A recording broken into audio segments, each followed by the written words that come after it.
Mari kita merenungkan firman Tuhan. Sebelumnya kita berdoa. Terima kasih Tuhan Yesus untuk nafas hidup yang masih Tuhan anugerahkan bagi kami, bahkan kesempatan untuk merenungkan, membaca akan firman-Mu. Biarlah dalam pembacaan, dalam perenungan firman-Mu, kami terus makin bertumbuh dalam pengenalan yang benar akan Tuhan Yesus. Berkati ya Tuhan waktu kami, dalam nama-Mu kami berdoa. Amin. Ya, firman Tuhan pada hari ini terambil dari Injil Matius pasal yang keempat, ayat yang pertama hingga ayatnya yang ke-11. Demikian firman Tuhan, saya baca ayat 4 saja. Tetapi Yesus menjawab, ada tertulis, manusia hidup bukan dari roti saja, tetapi dari setiap firman yang keluar dari mulut Allah. Saudara-saudara yang dikasihi Tuhan, kehidupan Kristen, kehidupan kita sebagai anak-anak Tuhan tidak dapat dipisahkan dari yang namanya pencobaan. Karena pencobaan diizinkan Tuhan untuk memurnikan iman kita di hadapan Tuhan, untuk menguji iman kita supaya kita makin mengenal siapa Tuhan, kita makin bertumbuh, kita makin mengasihi Tuhan, bahkan level iman kita naik di hadapan Tuhan. Dan seperti yang difirmankannya di dalam 1 Korintus 10 ayat 13, Tuhan mengizinkan pencobaan yang datang kepada kita tidak melebihi kekuatan kita, dan sesuai dengan janji Tuhan, bahkan Ia pasti akan memberikan jalan keluar. Saudara-saudara, bagaimana cara kita menang atas pencobaan yang kita hadapi?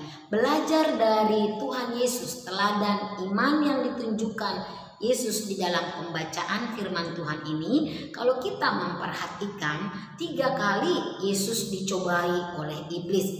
Di dalam Alkitab dikatakan, maka Yesus dibawa oleh Roh kepada padang gurun untuk dicobai iblis. Dan setelah berpuasa 40 hari 40 malam, akhirnya laparlah Yesus. Jadi kondisi Yesus pada waktu itu, Yesus sedang lemah. Kondisinya dia sedang lapar karena sudah selesai berpuasa selama 40 hari 40 malam. Dan iblis mencoba Yesus dengan pencobaan yang pertama adalah dikatakan, jika engkau anak Allah, perintahkanlah supaya batu-batu ini menjadi roti. Saudara-saudara, kondisi Yesus sedang lapar. Sebagai manusia, dia membutuhkan roti untuk dia makan pada saat itu. Dan juga Yesus sudah selesai berpuasa. Namun saudara-saudara, hal yang sangat luar biasa adalah sebagai manusia sejati dan juga sebagai Allah yang sejati, Tuhan Yesus tidak mau tunduk kepada apa yang diperintahkan oleh si iblis. Yesus sangat sanggup untuk mengubah batu menjadi roti. Tetapi Yesus tidak mau melakukannya. Dia tidak mau mendengarkan perintah si iblis. Sehingga Yesus mengutip bahwa manusia hidup bukan dari roti saja, tetapi dari setiap firman yang keluar dari mulut Allah. Dan cobaan yang kedua, ketika Tuhan Yesus dibawa oleh iblis ke dalam hubungan bait Allah dan berkata, jika engkau anak Allah, jatuhkanlah dirimu. Bukankah ada tertulis malaikat-malaikatnya akan dikirim untuk menatang engkau? Nah saudara-saudara, jawaban dari Yesus adalah dia tidak menuruti apa yang dikatakan oleh si iblis, tapi dia katakan ada tertulis, janganlah engkau mencobai Tuhan Allahmu. Lagi Yesus bisa melepaskan dirinya dari cobaan yang diberikan oleh si iblis. Dan pencobaan yang ketiga adalah iblis membawanya ke atas gunung yang tinggi, memperlihatkan kepadanya kemegahan, dan dikatakan semuanya akan kuberikan kepadamu jika engkau sujud menyembahku. Wah saudara-saudara, iblis minta disembah dengan memberikan segala apa kemegahan yang ada di dalam dunia. Dan Tuhan Yesus berkata, enyahlah engkau iblis, sebab ada tertulis, engkau hanya menyembah kepada Tuhan Allah saja. Saudara-saudara, dalam kitab mencatat iblis meninggalkan dia, dan lihatlah malaikat-malaikat datang melayani Yesus. 3 kali Yesus dicobai, namun Yesus mampu mengalahkan pencobaan itu. Yesus menang. Saudara-saudara, apa yang menjadi rahasia, apa yang menjadi kunci kemenangan Yesus? Kunci kemenangan Yesus di dalam menghadapi setiap pencobaan dari si jahat adalah dengan berpegang kepada firman Allah, dengan taat kepada firman Allah, dengan konsisten.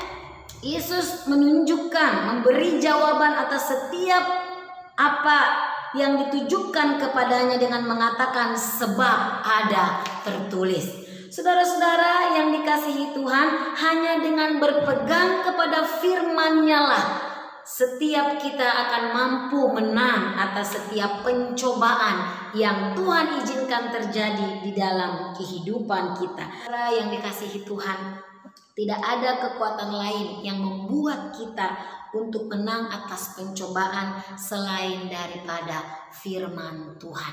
Ketaatan kita kepada firman Tuhan, pengenalan kita akan Tuhan melalui firman Tuhan ini, melalui Alkitab ini, itulah yang membuat kita menang atas setiap pencobaan-pencobaan yang kita alami. Saudara-saudara yang pasti kita sangat bersyukur.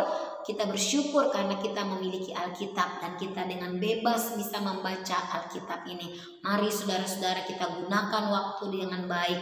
Kita merenungkan firman Tuhan tiap-tiap hari.